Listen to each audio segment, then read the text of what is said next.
Cinta terlarang di sebuah kampung kecil, kisah aku dan zaujiku yang tidak dijangka. Hai, nama aku Siti Aisyah, umur aku 58 tahun. Kehidupan aku sebelum ini biasa saja, penuh dengan rutin yang tidak berubah sejak bertahun-tahun, tinggal di sebuah kampung kecil di Perlis. Suamiku, Pak Mat, telah bersama aku selama 36 tahun, seorang lelaki yang boleh diharap seperti cerek besi lama, yang sentiasa mendidih tanpa membuat sebarang bunyi pelik. Aku tidak menangis waktu dia meninggal dunia. Aku cuma berdiri di sisi keranda dengan mata kering, memegang sapu tangan dan terfikir tentang pagi-pagi selepas itu di mana tiada siapa meletakkan surat khabar di atas meja aku seperti biasa. Selepas pemergiannya, hidup aku seolah-olah berjalan seperti biasa. Aku terus menguruskan kebun kecil di belakang rumah yang penuh dengan pokok stroberi dan timun, mengisi masa dengan menyelesaikan teka-teki silang kata setiap hari Sabtu dan menonton drama Melayu di televisyen waktu malam. Kadang-kadang anak perempuan aku, Nurul, datang dari Kangar, membawa segelas oren dan wajah yang selalu penuh rasa bersalah.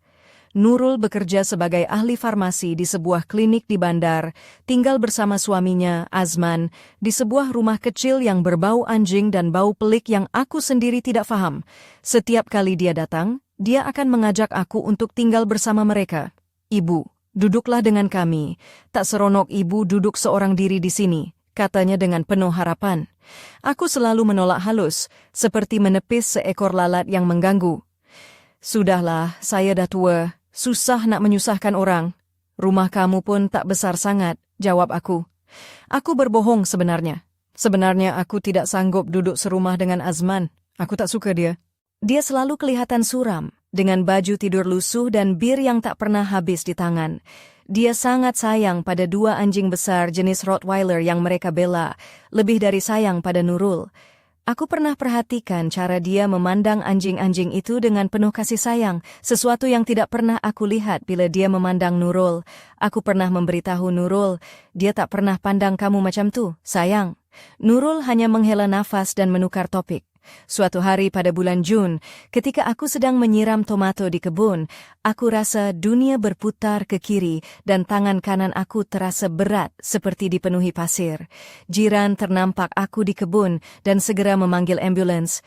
Di hospital, aku tidak dapat bercakap dengan jelas. Tangan aku tidak boleh diangkat dan perkataan menjadi keliru.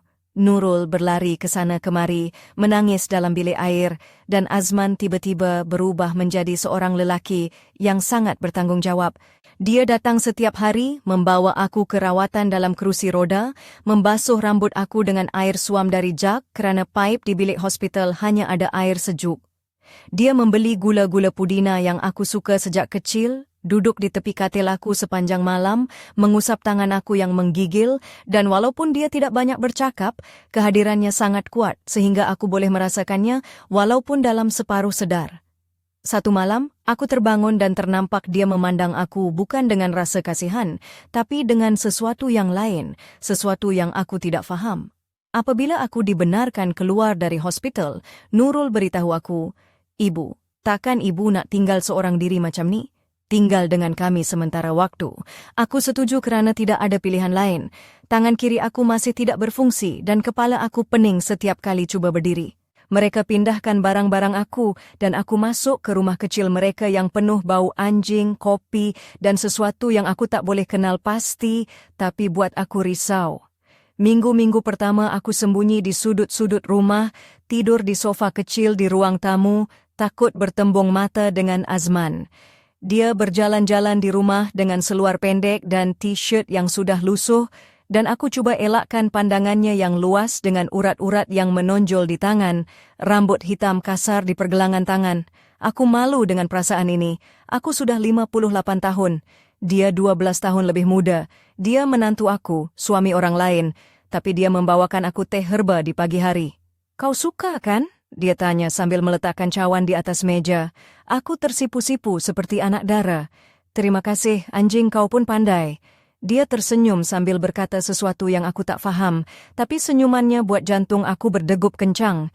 Perbualan kami mula mengalir perlahan-lahan, tentang cuaca, cerita drama, dan betapa roti sekarang tak sedap seperti dulu. Nurul sentiasa sibuk dengan kerja, datang lewat, dan terus tidur. Jadi kami berdua sahaja. Dia duduk berhadapan aku, membaiki cermin mata aku bila batangnya patah.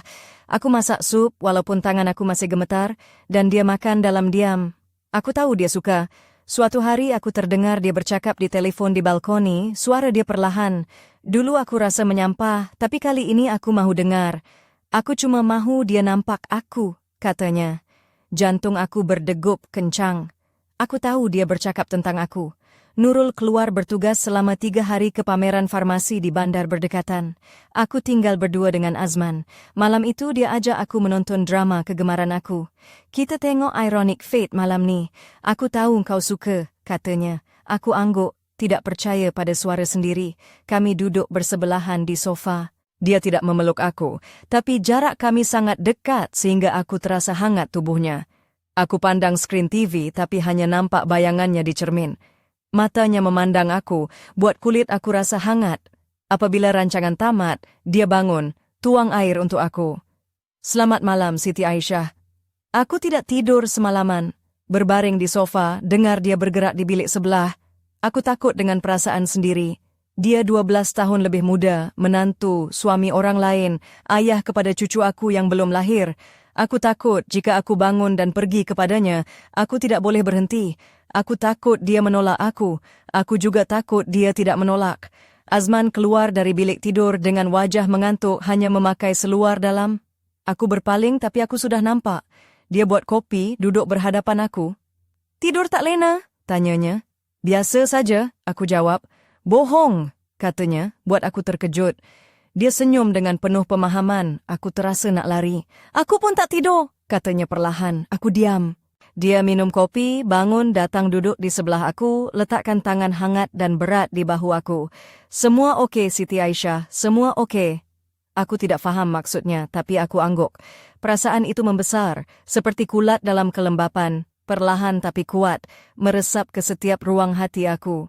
Aku mula menanti bunyi kunci pintu, menyimpan cawan dengan tulisan sunyi itu emas, dan membasuhnya sendiri. Aku letakkan di rak atas, dengar setiap pagi kalau dia menyanyi lagu rock lama dalam bilik air, suara serak dan sumbang. Aku suka. Aku mula perhatikan perkara kecil, bagaimana dia menggaru telinga anjingnya bila anjing itu letakkan kepala di lututnya. Bagaimana dia membaca dengan cepat dan rakus, membalikkan helaian dengan bunyi yang jelas. Bagaimana dia meringis bila minum teh panas tapi tetap minum juga. Aku fikir tentang dia pada waktu malam, sesuatu yang salah dan memalukan, tapi aku tak dapat berhenti. Nurul keluar hujung minggu ke rumah kawan, katanya ada parti farmasi. Aku rasa dia mau berehat daripada kami berdua. Malam itu dia datang dekat aku di dapur, berdiri sangat dekat sehingga aku bau kolon murahan, tapi anehnya harum. Jom jalan-jalan, ajaknya. Aku lap tangan dan ikut dia keluar. Kami berjalan dalam taman tanpa bercakap. Daun-daun kering berkeretak di bawah kaki. Dia berjalan perlahan ikut langkah aku. Aku fikir dia boleh berjalan lebih laju, boleh ada orang lain yang lebih muda dan cantik, tapi dia di sini, di sisi aku. Di sebuah bangku taman dia tiba-tiba kata, "Kau cantik." Aku terkejut macam kena sengat tebuan. "Babiah?" Dia tergelak perlahan. "Aku tak pernah sayang kau, aku cuma nampak seorang wanita," katanya. Aku tidak tahu nak jawab. Diam. Pegang beg erat-erat. Dia tidak paksa, cuma duduk sebelah aku, pandang ke depan, kemudian bangun, hulur tangan. "Jom balik." Di rumah aku buang kopi dia dalam sinki kerana tangan aku gemetar. Aku pakai jaket dan berlari ke farmasi beli ubat penenang. Sekaligus beli pewarna rambut warna perang muda, macam masa muda dulu. Bila aku balik, dia tiada. Di atas meja ada nota, "Pergi rumah kawan, balik nanti." Aku warnakan rambut malam itu, lihat diri aku di cermin, rasa tidak kenal. Wanita dalam cermin muda, segar, tapi mata tetap takut. Dia datang petang esok, mata merah, muka suram, bau rokok dan sesuatu yang asing. Dia kata, "Aku tak tahu macam mana nak buat." Aku diam, berdiri di tingkap. Dia ambil tangan aku, tanya perlahan, "Pernah tak kau fikir tentang aku?" Aku tidak jawab, tak mampu. Dia cium dahi aku, hampir ciuman, hangat nafasnya menyentuh kulit, kemudian dia pergi. 2 hari dia hilang. Aku keliling rumah seperti orang hilang arah, masak tapi tiada orang makan, pandang luar tingkap, rasa gila. Dia balik masa Nurul ada di rumah. Kami elakkan satu sama lain. Dia ke bilik tidur, aku duduk di ruang tamu. Nurul pandang kami dengan curiga, tapi tidak cakap apa-apa. Suatu malam, bila Nurul keluar beli roti, aku duduk berdepan dia di meja makan. Dia baca surat khabar, tapi pura-pura tak baca. Apa jadi kalau aku kata ya? Aku bisik. Dia berhenti, turunkan surat khabar, pandang aku sampai aku rasa seluruh badan terbalik. Kalau kau kata ya, kau bagi aku hidup kedua, jawabnya.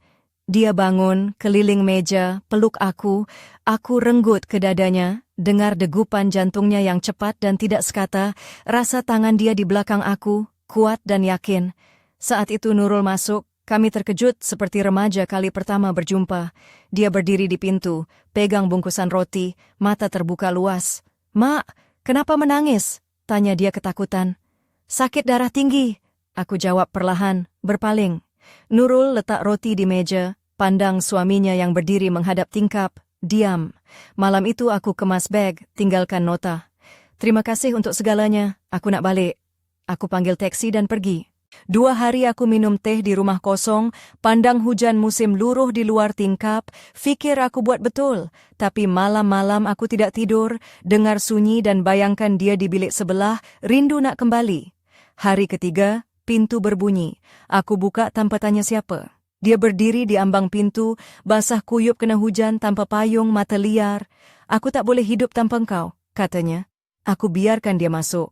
Dia duduk di dapur, aku buatkan teh, ambil cawan dia yang sama, tulisan sunyi itu emas.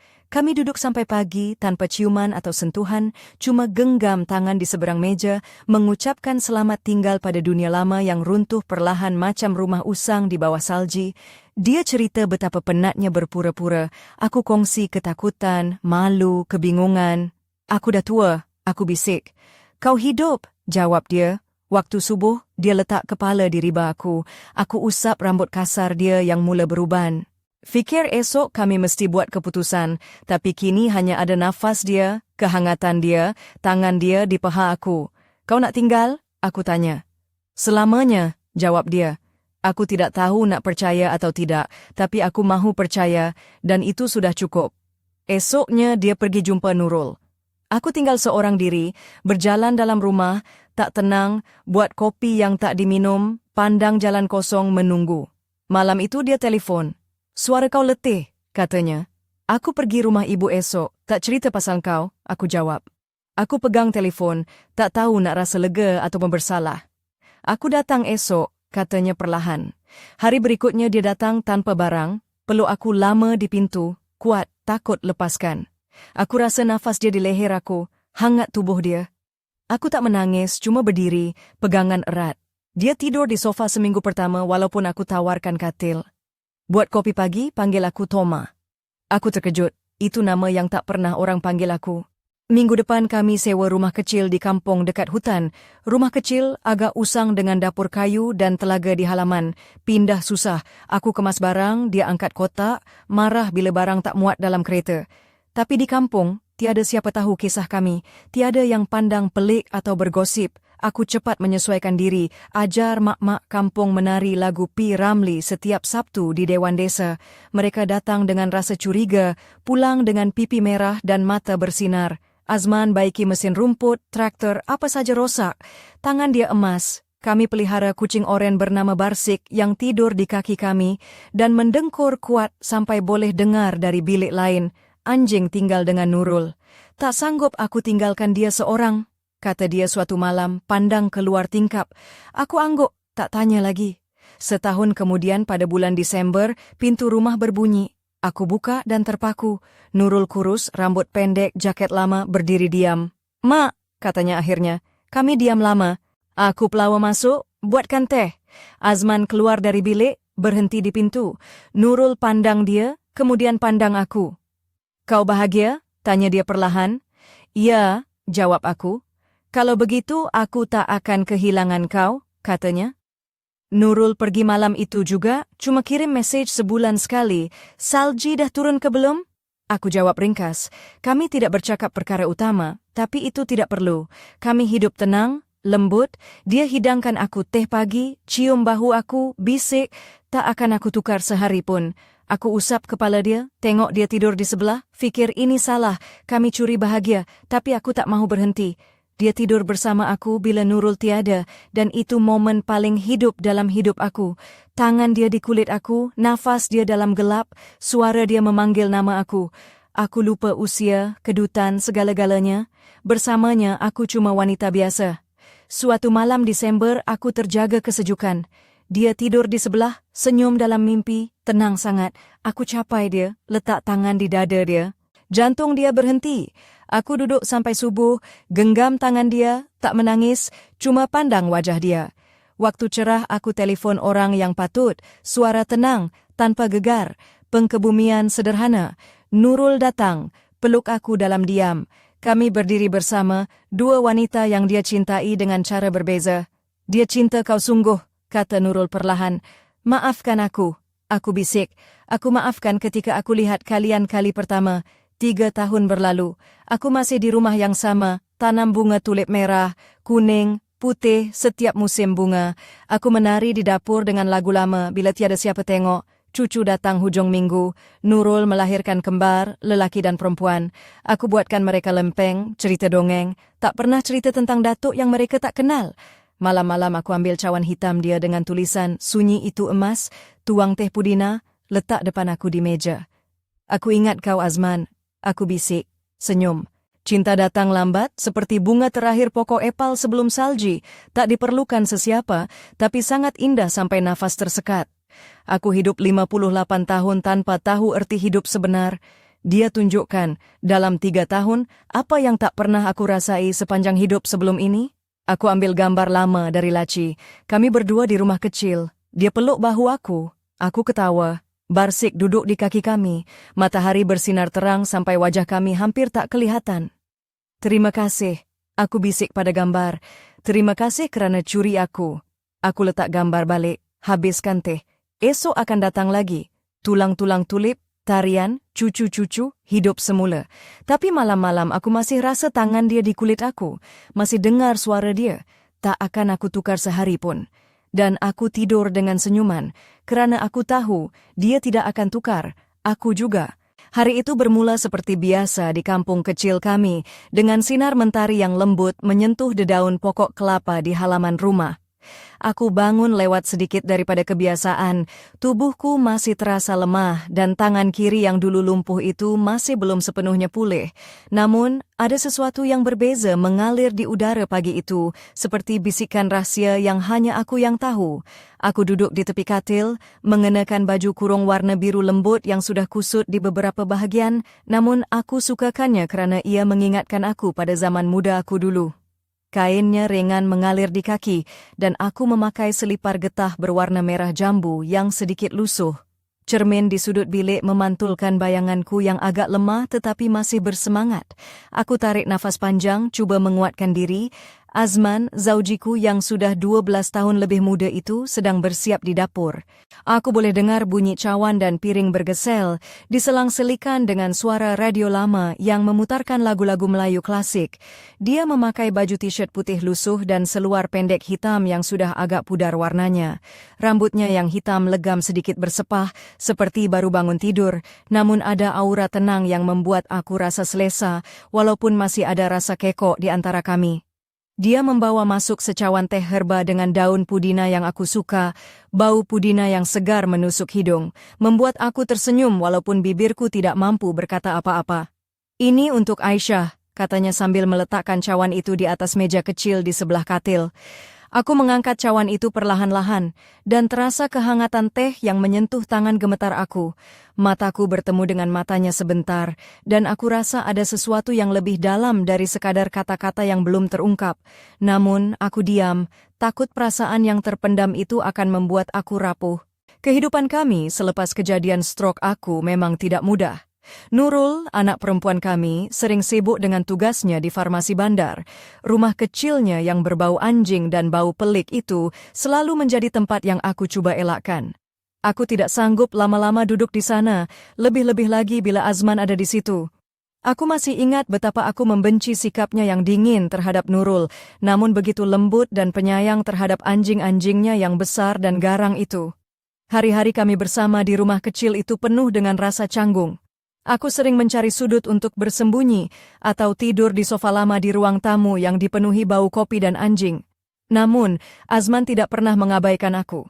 Setiap pagi, dia akan menyediakan teh pudina, membaiki cermin mataku yang sering kali terjatuh, dan membawaku berjalan-jalan di taman kecil berdekatan rumah. Satu perkara yang membuat aku terkejut ialah perubahan sikapnya selepas aku jatuh sakit. Dari lelaki yang kelihatan lemah dan tidak bermaya, dia berubah menjadi seorang yang bertanggung jawab dan lembut. Dia menjaga aku dengan penuh perhatian, walaupun aku tahu perasaan itu bukanlah seperti yang aku harapkan selama ini. Namun, aku tidak boleh menafikan bahwa hatiku mula goyah.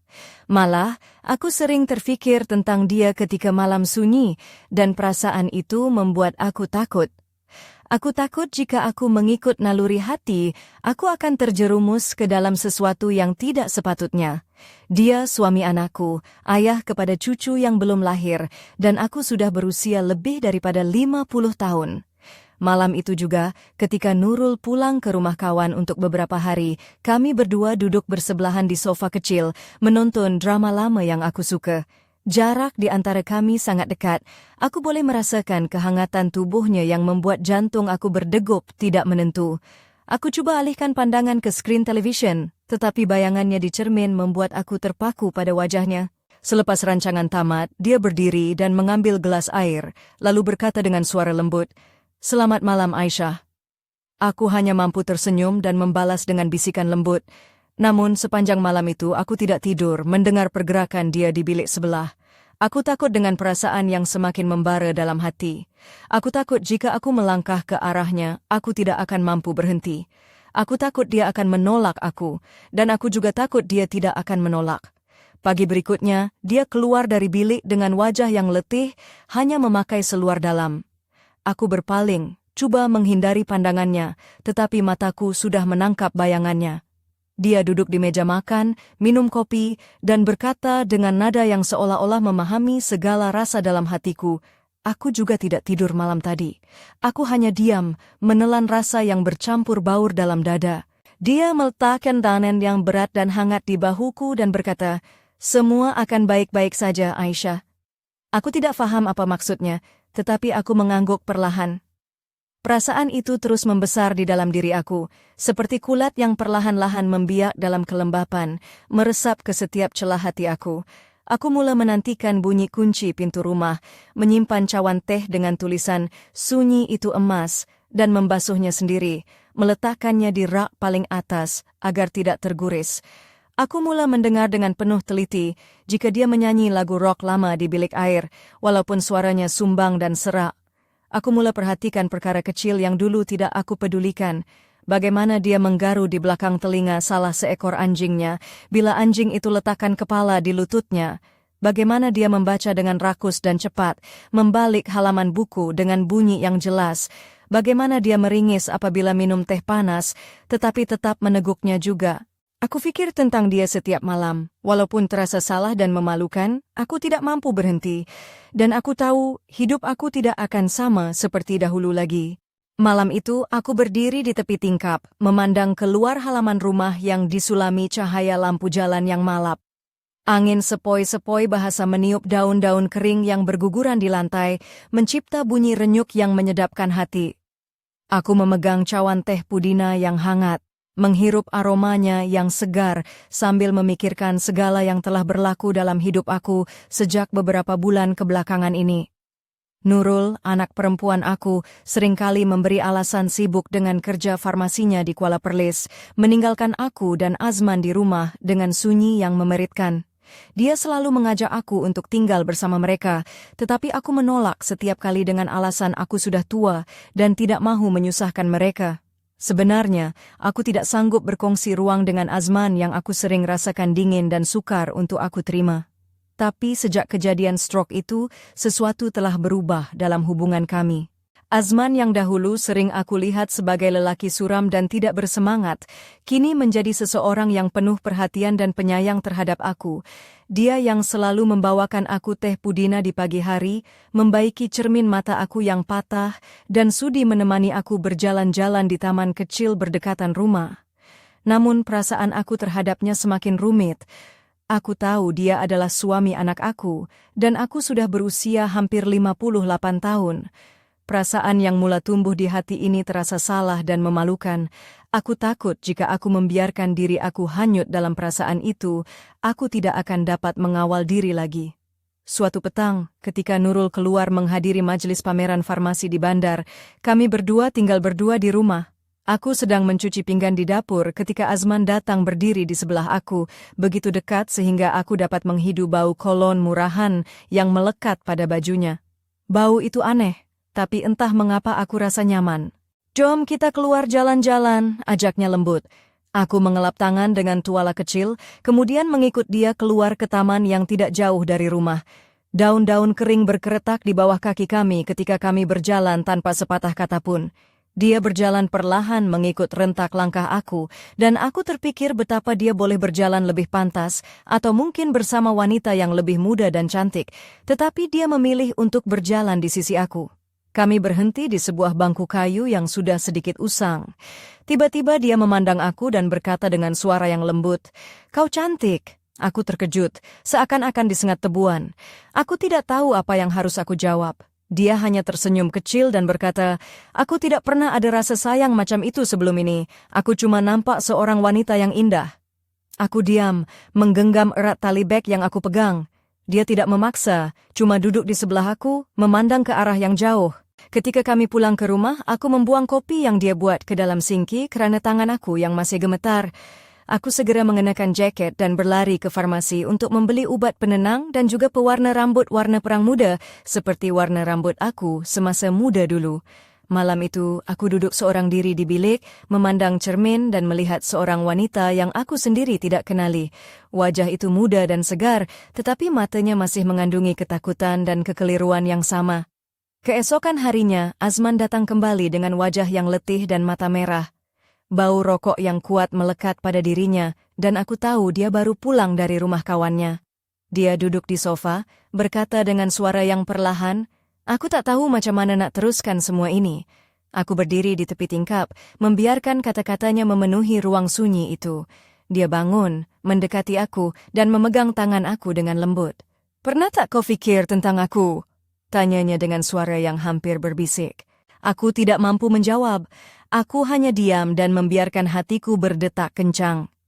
Dia mencium dahi aku, hampir seperti ingin mencium bibir, tetapi tidak sampai. Nafas hangatnya menyentuh kulit aku, dan kemudian dia menarik diri dan pergi. 2 hari dia tidak pulang. Aku berjalan ke sana-sini di dalam rumah, merasa hilang arah dan gila. Aku memasak makanan yang tidak disentuh sesiapa, duduk di tepi tingkap memandang jalan yang kosong dan hujan yang turun perlahan.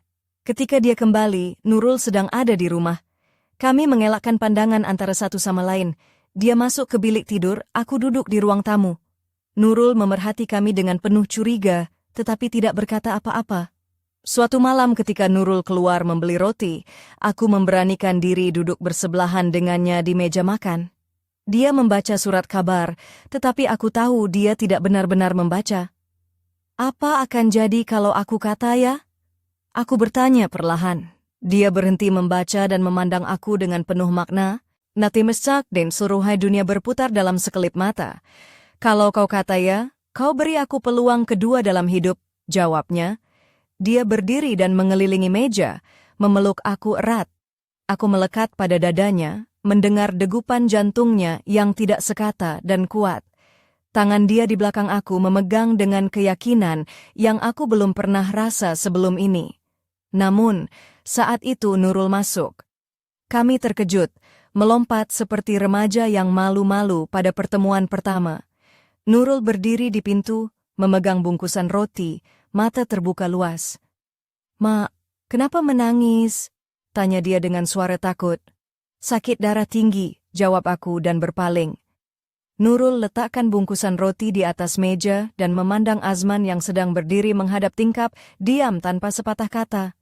Malam itu aku mengemas beg dan meninggalkan nota ringkas. Terima kasih untuk segalanya, aku perlu pulang sekarang. Aku memanggil taksi dan pergi meninggalkan rumah itu dalam diam. 2 hari aku minum teh di rumah kosong.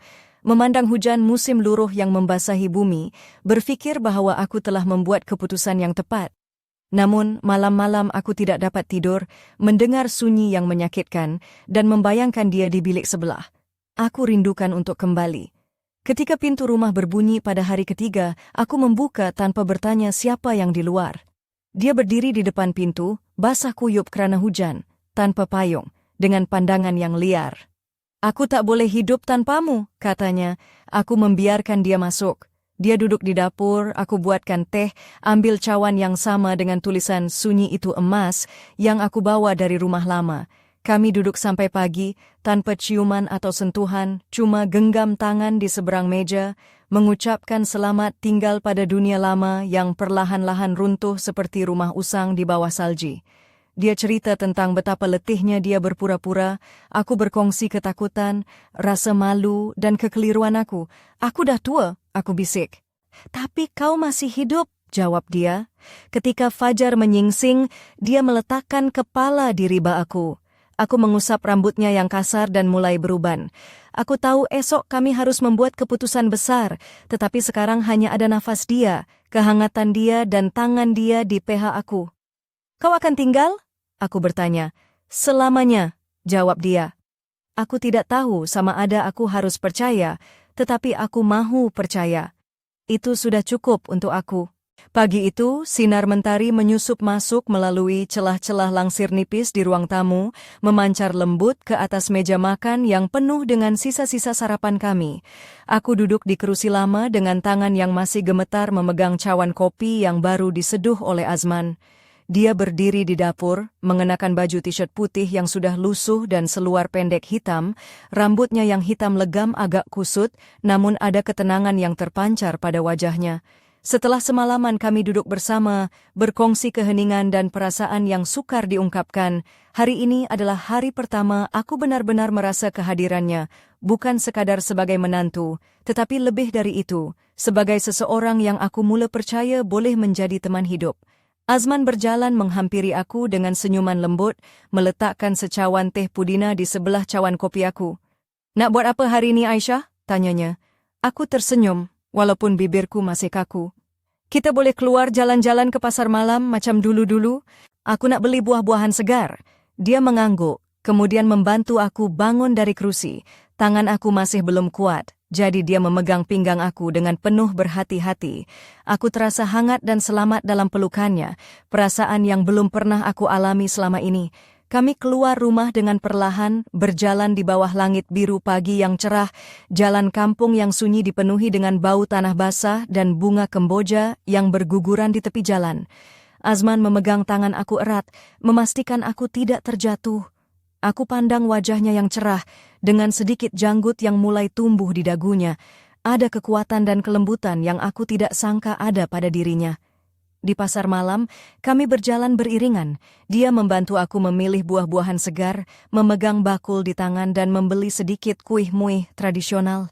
Aku memerhatikan bagaimana dia berinteraksi dengan peniaga dan pelanggan lain dengan sopan dan sabar, sesuatu yang membuat aku semakin menghormatinya.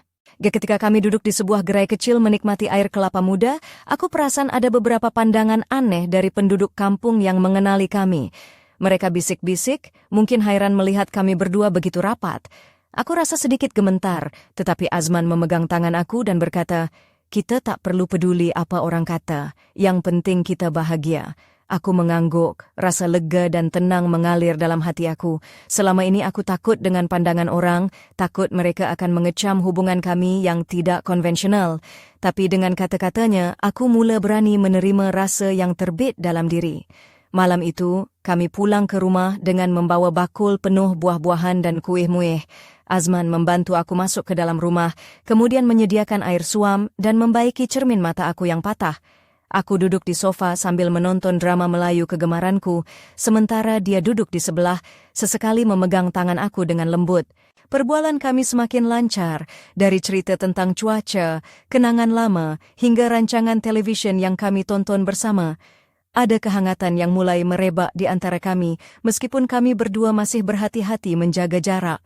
Namun, aku tidak dapat menafikan perasaan yang semakin kuat dalam hati aku. Setiap kali dia tersenyum, aku terasa jantungku berdegup kencang. Setiap kali dia menyentuh tangan aku rasa dunia seakan berhenti seketika. Aku tahu perasaan ini salah menurut norma dan adat kami, tapi aku tidak mampu menolaknya. Pada waktu malam, ketika Nurul pulang dari kerja dan melihat kami bersama, dia memandang dengan penuh tanda tanya. Aku cuba menyembunyikan perasaan dan memberi alasan bahawa kami hanya berkawan baik. Tapi aku tahu dia mula perasan ada sesuatu yang istimewa antara aku dan suaminya. Hari-hari kami berlalu dengan penuh ketegangan dan harapan. Aku cuba menyesuaikan diri dengan kehidupan baru ini, dengan perasaan yang bercampur-campur antara cinta, rasa bersalah, dan ketakutan. Namun, setiap kali aku melihat Azman, aku tahu aku tidak mahu kembali ke kehidupan lama yang penuh kesunyian dan kesedihan. Suatu malam, ketika kami duduk di beranda rumah kecil kami yang dikelilingi oleh pokok-pokok kelapa dan bunyi jangkrik, Azman memegang tangan aku erat dan berkata, "Aisyah, aku tahu ini bukan mudah, tapi aku mahu kau tahu, aku serius dengan perasaan ini." Aku memandangnya dalam-dalam, takut dan teruja pada masa yang sama. Aku pun begitu, Azman, tapi aku tak tahu apa yang akan jadi pada kita. Dia tersenyum, menyentuh pipi aku dengan lembut. Kita hadapi bersama, satu langkah pada satu masa. Malam itu aku tidur dengan hati yang berdebar-debar, memikirkan masa depan yang penuh dengan ketidakpastian, tapi juga dengan harapan yang belum pernah aku rasai sebelum ini. Aku tahu perjalanan kami baru sahaja bermula, dan segala yang akan datang mungkin lebih mencabar dari apa yang aku bayangkan. Namun, untuk pertama kalinya dalam hidup aku berani berharap untuk kebahagiaan yang sebenar. Hari itu, suasana di rumah kecil kami terasa agak berbeza. Matahari pagi menyinari ruang tamu yang sempit dengan cahaya keemasan, menambah kehangatan yang sudah ada di dalam hati aku. Aku duduk di kerusi lama, memegang cawan teh pudina yang masih mengepul dan menghirup aromanya yang menenangkan. Azman duduk berhadapan, dengan wajah yang kelihatan lebih tenang dan mesra dari biasa. Sejak semalam, perasaan kita sudah mula bergerak dari sekadar rasa hormat dan perhatian kepada sesuatu yang lebih dalam dan rumit. Namun, kami berdua masih menyimpan rasa malu dan was-was atas apa yang sedang berlaku. Dunia luar mungkin tidak akan menerima hubungan kami, tapi kami terpaksa berhadapan dengan perasaan itu dalam diam. Aku mengenakan baju kurung berwarna hijau muda yang sudah agak lusuh di bahagian lengan, dan selipar getah berwarna coklat yang sudah lama aku pakai. Rambut aku yang sudah mulai beruban aku ikat kemas di belakang kepala supaya tidak mengganggu. Azman pula memakai baju t-shirt kelabu dan seluar pendek hitam yang sudah lusuh warnanya. Dia duduk dengan santai, menyandar pada sofa usang, memandang aku dengan penuh perhatian. "Hari ini aku ada kerja sedikit di bengkel," katanya sambil tersenyum kecil. "Nanti aku tolong kau kemas-kemas di rumah." Aku angguk, rasa dihargai dan disayangi. "Terima kasih, Azman. Aku tak tahu macam mana aku nak buat semua ni tanpa kau." Dia ketawa perlahan. "Kita sama-sama jaga rumah ni, Aisyah. Kita buat macam rumah kita sendiri." Aku tersenyum malu, hati berdebar. Walaupun aku tahu perasaan ini bukan sesuatu yang mudah diterima oleh keluarga dan masyarakat, aku mula merasakan ada sesuatu yang indah sedang berkembang di antara kami. Sepanjang pagi, aku cuba mengemas rumah, walaupun tangan aku masih tidak begitu kuat. Azman membantu membawa barang-barang berat dan membaiki perabot yang rosak. Aku perhatikan bagaimana dia bekerja dengan tekun dan sabar, dan aku rasa bangga mempunyai lelaki seperti dia di sisi aku. Ketika tengah hari, aku memasak sedikit nasi dan ikan bakar, walaupun tangan aku gemetar-gemetar ketika mengacau sayur. Azman membantu menyediakan pinggan dan sudu, dan kami makan bersama di meja kecil yang sudah banyak calar dan tanda usia. Suasana itu terasa begitu biasa, namun istimewa pada masa yang sama. Selepas makan, aku duduk di beranda sambil menghirup udara segar. Azman datang menghampiri, membawa secawan teh pudina lagi. Dia duduk di sebelah aku, memegang tangan aku perlahan-lahan. "Kau sudah rasa lebih baik sekarang?" tanyanya lembut. Aku senyum. "Ya, aku rasa lebih kuat bila ada engkau di sisi." Kami berdua diam seketika, menikmati keheningan dan kehangatan yang ada. Perlahan-lahan aku mula merasakan perasaan yang lebih daripada sekadar hormat dan kasih sayang biasa. Namun, di balik semua itu, aku tidak dapat menafikan rasa bersalah yang membelenggu hati. Aku tahu hubungan kami tidak mudah diterima oleh anak aku, Nurul, apatah lagi oleh masyarakat kampung yang konservatif. Pada suatu petang ketika Nurul pulang dari kerja, aku dan Azman sedang duduk di ruang tamu, berbual perlahan. Pandangan Nurul penuh dengan kekeliruan dan sedikit kekecewaan. Dia duduk di kerusi bersebelahan, memandang kami dengan tajam. "Mak, aku tahu apa yang berlaku antara kau dan ayah," katanya dengan suara perlahan tetapi tegas. Aku terdiam, jantung berdegup kencang. Azman memegang tangan aku, memberi kekuatan. Aku tahu masa untuk menghadapi kenyataan sudah tiba. "Nurul, aku coba menjelaskan, tetapi suaraku tersekat." Dia mengangkat tangan. "Jangan coba nak jelaskan sekarang. Aku cuma mahu tahu, apa yang kau rasa? Adakah kau benar-benar bahagia?" Aku pandang mata anakku, dan untuk kali pertama, aku berani mengakui perasaan aku. "Ya, aku bahagia. Walaupun ada banyak halangan dan rasa bersalah, aku tak pernah rasa sebahagia ini sebelum ini." Nurul diam seketika, kemudian menunduk. Aku tahu dia memerlukan masa untuk menerima semuanya. Malam itu aku tidur dengan hati yang berat, tapi juga penuh harapan. Aku tahu perjalanan kami masih panjang dan penuh cabaran, tapi aku bersyukur kerana aku tidak lagi hidup dalam kesunyian dan kesedihan yang lama. Aku memejamkan mata, membayangkan masa depan yang penuh dengan ketidakpastian, namun juga dengan cinta yang tulus dan keikhlasan. Apa yang akan berlaku seterusnya? Aku sendiri tidak tahu, namun aku yakin aku sudah bersedia untuk menghadapi segala yang mendatang bersama dia, lelaki yang mencuri hatiku pada usia yang sudah tidak muda lagi. Aku masih teringat dengan malam itu, malam yang penuh dengan perasaan bercampur baur, antara harapan, ketakutan, dan rasa bersalah yang menghinggapi hati aku. Selepas percakapan jujur dengan Nurul, anak perempuanku sendiri, aku rasa dunia aku berputar dalam kelam kabut yang sukar aku jelaskan. Namun aku tahu aku tidak boleh berpatah balik lagi.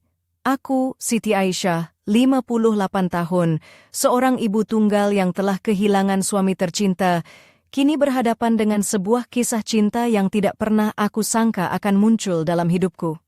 Azman, suami anakku, menjadi insan yang hadir dalam kesunyian dan luka aku, membawa cahaya baru yang sukar untuk aku tolak. Namun, aku juga tahu, kisah kami bukanlah sesuatu yang mudah diterima oleh orang lain, terutama keluarga sendiri. Nurul masih berusaha memahami apa yang terjadi, dan aku dapat merasakan bayang-bayang kebimbangan dan penolakan yang mungkin akan kami hadapi. Setiap kali aku melihat Azman, aku tidak dapat menahan perasaan yang semakin membesar.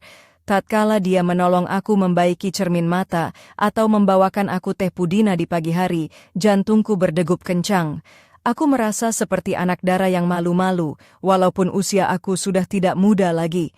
Namun, dalam diam, aku juga sering tertanya-tanya, apakah semua ini salah? Apakah aku patut teruskan perasaan ini, atau kembali kepada kesunyian yang selama ini aku kenal? Aku takut akan apa kata orang, takut akan masa depan yang tidak pasti. Azman pula, dengan sikapnya yang penuh perhatian dan pengertian, menjadi kekuatan aku. Dia tidak banyak bercakap, tapi setiap tindakan dan pandangannya membuat aku merasa dihargai dan disayangi. Suatu hari, ketika aku sedang mengemas rumah, aku terdengar suara Azman berbual di telepon di balkoni. Suaranya perlahan, penuh rahasia. "Aku cuma mahu dia nampak aku," katanya kepada seseorang. Hatiku terpaut, aku tahu dia berbicara tentang aku. Perasaan aneh menyelinap masuk, membuat aku tidak keruan. Pada malam yang sama, ketika Nurul keluar untuk beberapa hari menghadiri pameran farmasi di bandar, aku dan Azman duduk berdua di ruang tamu. Kami menonton drama lama yang aku suka, Ironic Fate. Jarak kami sangat dekat, aku dapat merasakan kehangatan tubuhnya yang membuat aku berdebar. Selepas rancangan berakhir, dia berdiri mengambil air untuk aku dan berkata, "Selamat malam, Aisyah." Aku hanya mampu tersenyum, walaupun hati aku penuh dengan perasaan yang sukar aku ungkapkan. Malam itu aku tidak dapat tidur. Aku berbaring di sofa, mendengar pergerakan dia di bilik sebelah. Aku takut dengan perasaan sendiri. Aku takut jika aku mengikut naluri hati, aku tidak dapat berhenti. Aku takut jika dia menolak aku. Aku juga takut jika dia tidak menolak. Pagi berikutnya, dia keluar dari bilik dengan wajah mengantuk, hanya memakai seluar dalam. Aku berpaling, coba menghindari pandangannya, tetapi aku sudah melihatnya. Dia duduk di meja makan, minum kopi, dan berkata, "Aku juga tidak tidur malam tadi." Aku diam, menelan rasa yang bercampur baur dalam dada. Dia meletakkan tangan yang hangat dan berat di bahuku dan berkata, "Semua akan baik-baik saja, Aisyah." Aku tidak faham maksudnya, tetapi aku mengangguk perlahan. Perasaan itu terus membesar dalam diri aku, seperti kulat yang perlahan-lahan membiak dalam kelembapan, meresap ke setiap celah hati aku. Aku mula menantikan bunyi kunci pintu rumah, menyimpan cawan teh dengan tulisan "Sunyi itu emas" dan membasuhnya sendiri, meletakkannya di rak paling atas agar tidak terguris. Aku mula mendengar dengan penuh teliti kalau dia menyanyi lagu rock lama di bilik air, walaupun suaranya serak dan sumbang. Aku mula perhatikan perkara kecil yang dulu tidak aku pedulikan. Bagaimana dia menggaru di belakang telinga salah seekor anjingnya bila anjing itu letakkan kepala di lututnya. Bagaimana dia membaca dengan rakus dan cepat, membalik halaman buku dengan bunyi yang jelas. Bagaimana dia meringis apabila minum teh panas, tetapi tetap meneguknya juga. Aku fikir tentang dia setiap malam, walaupun terasa salah dan memalukan, aku tidak mampu berhenti. Perasaan ini berkembang tanpa aku sadari, tanpa aku mahu mengakuinya, tetapi ia sudah menjadi sebahagian daripada hidup aku. Aku berdiri di persimpangan jalan antara cinta dan kesetiaan, antara kebahagiaan dan rasa bersalah. Aku tidak tahu ke mana destinasi cinta ini akan membawa aku, tetapi aku tahu, aku tidak mahu kembali ke dalam kesunyian yang selama ini aku kenal.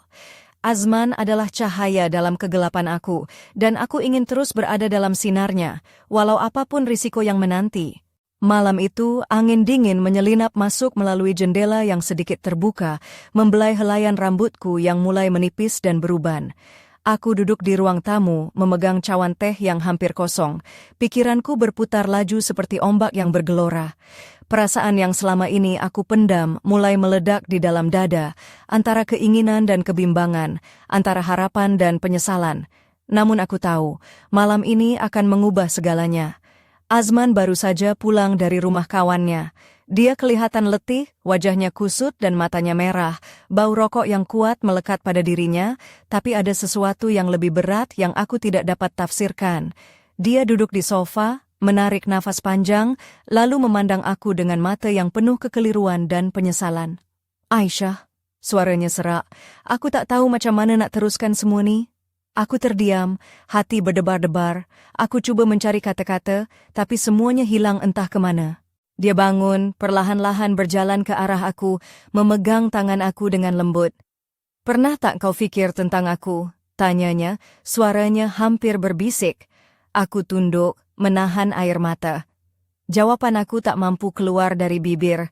Aku tahu, aku pun sudah lama memikirkan dia, lebih dari sekadar seorang menantu. Dia mendekat, bibirnya hampir menyentuh dahiku. Satu sentuhan yang tidak pernah aku bayangkan akan terjadi, namun terasa begitu hangat dan membakar. Kemudian dia menarik diri, berdiri dan keluar dari bilik, meninggalkan aku dalam kesunyian yang penuh dengan pertanyaan. 2 hari dia tidak pulang. Aku berjalan ke sana kemari di rumah, merasa hilang arah dan gila. Masakan yang aku sediakan tidak disentuh sesiapa, aku duduk termenung di tepi tingkap memandang hujan yang turun perlahan, membasahi bumi dan hati aku yang kering kerontang. Ketika dia akhirnya kembali, Nurul ada di rumah. Aku dan Azman cuba mengelak dari bertembung pandang. Dia masuk ke bilik. Aku duduk di ruang tamu, dan Nurul memandang kami dengan penuh tanda tanya yang tidak terucap. Suatu malam, ketika Nurul keluar beli roti, aku memberanikan diri duduk berhadapan dengan Azman di meja makan.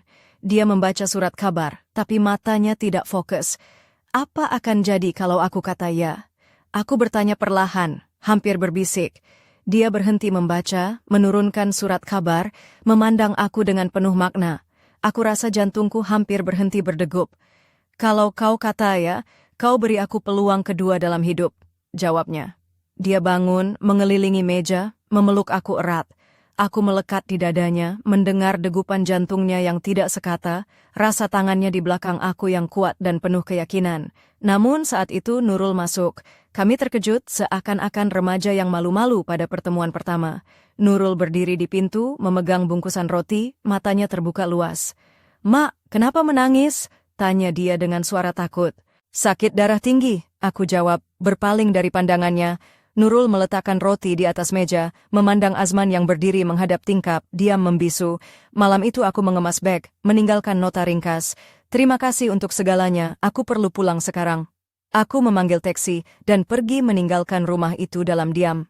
2 hari aku minum teh di rumah kosong, memandang hujan musim luruh yang membasahi bumi, berpikir bahwa aku telah membuat keputusan yang tepat.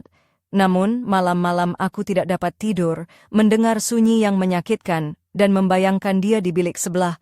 Aku rindukan untuk kembali. Ketika pintu rumah berbunyi pada hari ketiga, aku membuka tanpa bertanya siapa yang di luar.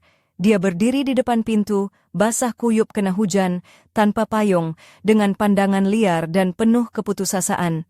"Aku tak boleh hidup tanpamu," katanya. Aku membiarkan dia masuk.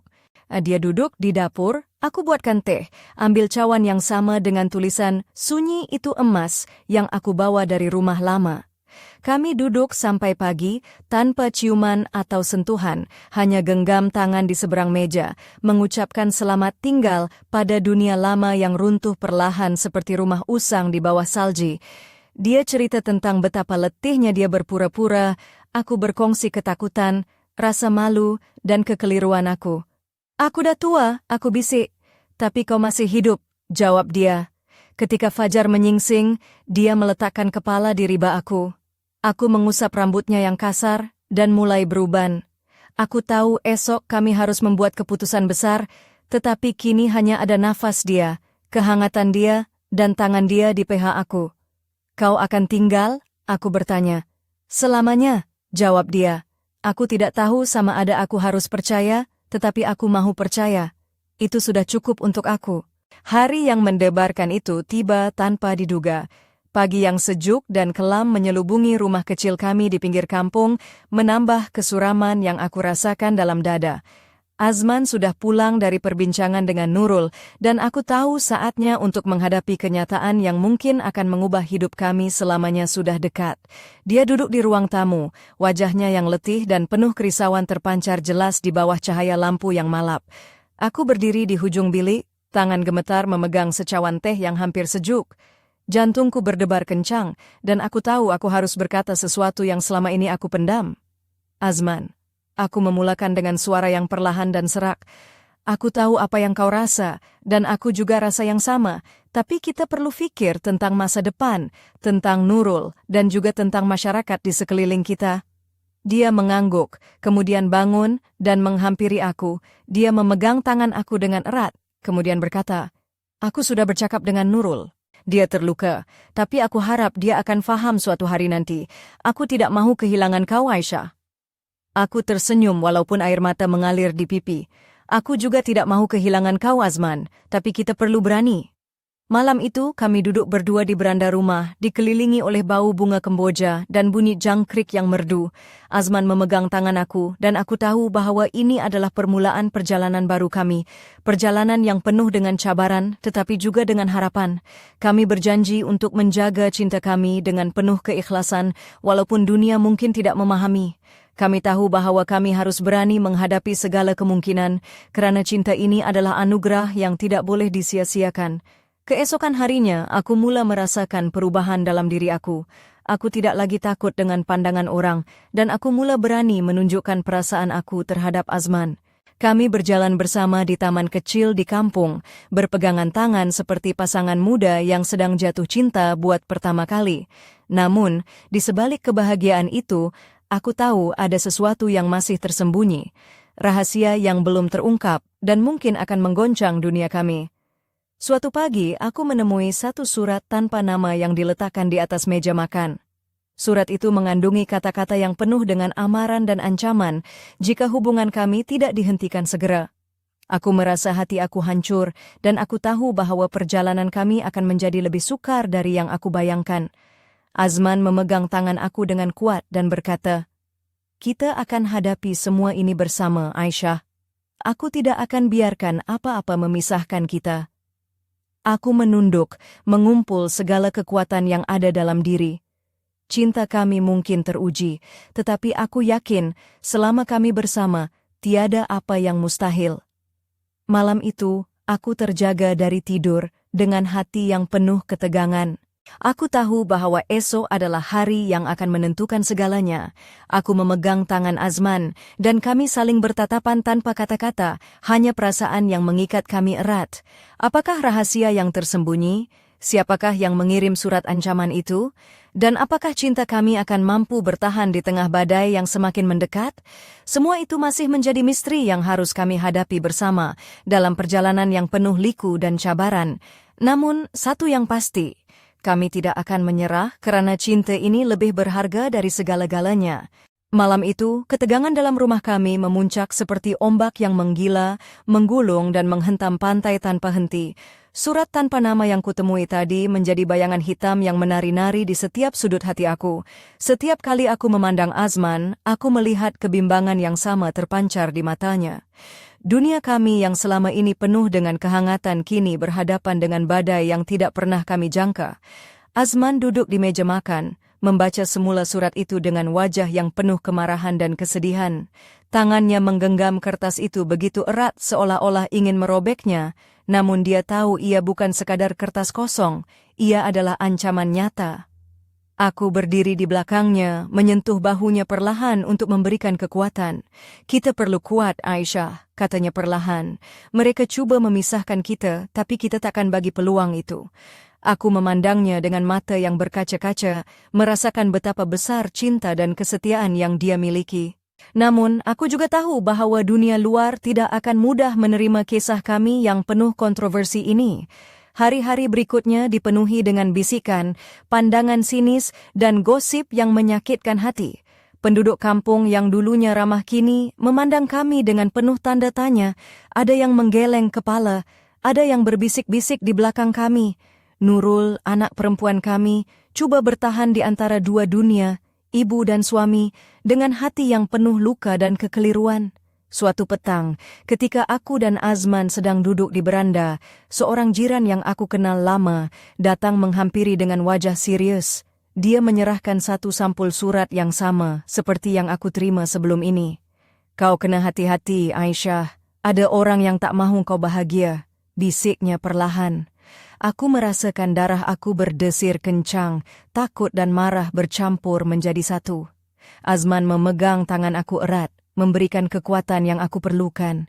Malam itu kami berdua duduk berpelukan, mendengar bunyi angin yang menerpa tingkap rumah. Aku merasakan cinta kami diuji pada tahap yang paling hebat, lebih dari apa yang aku sangka mampu aku hadapi. Namun, di tengah segala kekalutan, aku juga merasakan sesuatu yang aneh. Ada rasa bahagia yang tidak dapat dijelaskan, seperti bunga yang mekar di tengah-tengah hujan ribut. Aku tahu, cinta kami bukanlah kesempurnaan, tapi ia adalah sesuatu yang tulus dan kuat, sesuatu yang mesti kami pertahankan walau apapun yang terjadi. Azman dan aku mula merancang masa depan kami, bertekad untuk tidak membiarkan ancaman dan kebencian memusnahkan apa yang telah kami bina.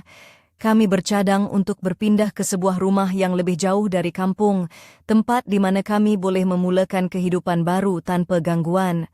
Namun, rancangan itu tidak semudah yang kami fikirkan. Surat-surat ancaman terus berdatangan, dan aku mula merasakan tekanan yang semakin berat di bahu aku.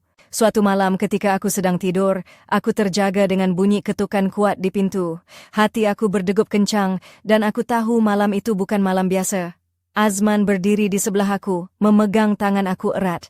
Kami tahu bahwa apa sahaja yang akan berlaku selepas ini, kami harus berhadapan dengannya bersama-sama. Cinta kami diuji, dibakar oleh api amarah dan kebencian, namun kami tetap berdiri teguh, saling menyokong dan menjaga satu sama lain. Apakah yang akan terjadi seterusnya? Siapakah yang berada di balik semua ancaman ini? Dan mampukah kami terus bertahan dalam dunia yang penuh dengan kebencian dan prejudis? Semua persoalan itu menggantung di udara, menunggu untuk dijawab dalam babak seterusnya, kisah kami yang penuh liku dan emosi. Pintu diketuk dengan kuat, membuat jantung aku berdegup kencang bagai mahu melompat keluar dari dada. Azman memegang tangan aku erat, kami berdiri bersedia menghadapi apa sahaja yang menanti di sebalik pintu itu. Perlahan-lahan aku membuka pintu, dan di hadapan aku berdiri seorang lelaki yang aku tidak kenal, basah kuyup terkena hujan malam yang dingin. Matanya yang liar memandang aku dengan penuh keputusasaan dan kesungguhan. "Aku tak boleh hidup tanpamu," katanya dengan suara yang hampir pecah. Itu adalah Azman. Aku membiarkan dia masuk, dan kami duduk di dapur kecil yang penuh dengan bau teh pudina dan kehangatan rumah. Tiada kata-kata manis atau sentuhan mesra malam itu, hanya genggaman tangan yang kuat sebagai pengikat jiwa dua insan yang terluka.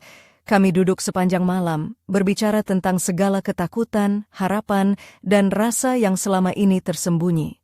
Azman menceritakan betapa dia penat berpura-pura, menahan segala perasaan yang membakar dalam dadanya, sementara aku berkongsi ketakutan dan rasa malu yang sering mengganggu tidurku.